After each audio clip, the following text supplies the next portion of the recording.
सगळे आयात करतायत, भ्रष्टाचारी घेतायत, गुंड घेतायत, कुंड घेतायत. ही तुमची भाजपाची संकल्पना आहे, ही तुमची हिंदुत्वाची संकल्पना आहे. जर सांगून टाका मोकळं म्हणून. कारण काय झालेलं हा विदर्भ आहे, या विदर्भामध्ये संत्रा आणि कापूस, शेतकऱ्याची हालत विचारूच नका.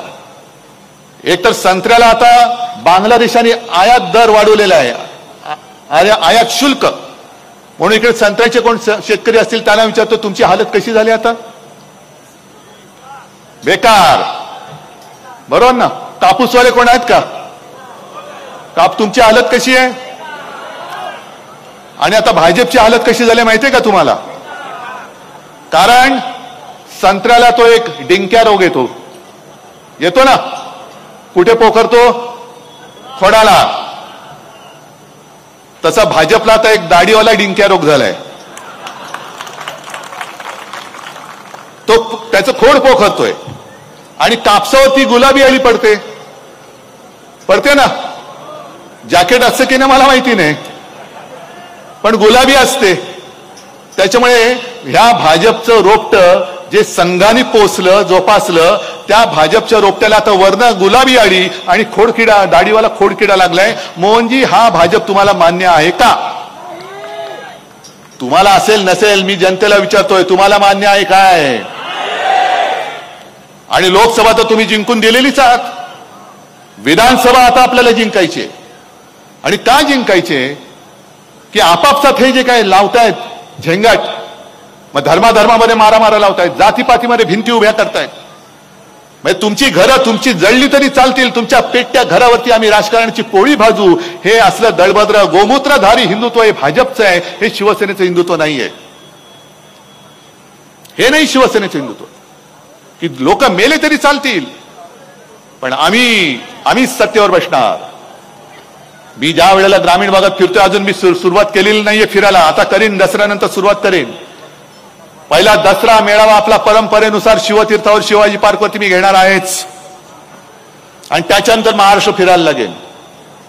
पण मी जिथे जिथे जातो, अगदी 1-2 ठिकाणी मी गेलो शेताच्या बांधावरती, तिथे शेतमजूर महिला काम करत होत्या. मी गेलो त्यांच्यामध्ये, म्हटलं ताई काय कसं काय? हा बरं आहे. म्हटलं आता काय तुम्हाला 1500 रुपये मिळतात? बरं आहे ना तुमचं? काय म्हणे, त्या गद्दाराला 50 खोक्या आणि आम्हाला 1500 मध्ये काय घर चालतं काय म्हणे? गद्दारी करावी की काय आम्ही? आम्हाला फक्त 1500 रुपये. माझ्या पोराला ऍडमिशन द्यायचे, 1500 रुपयात होणार काय?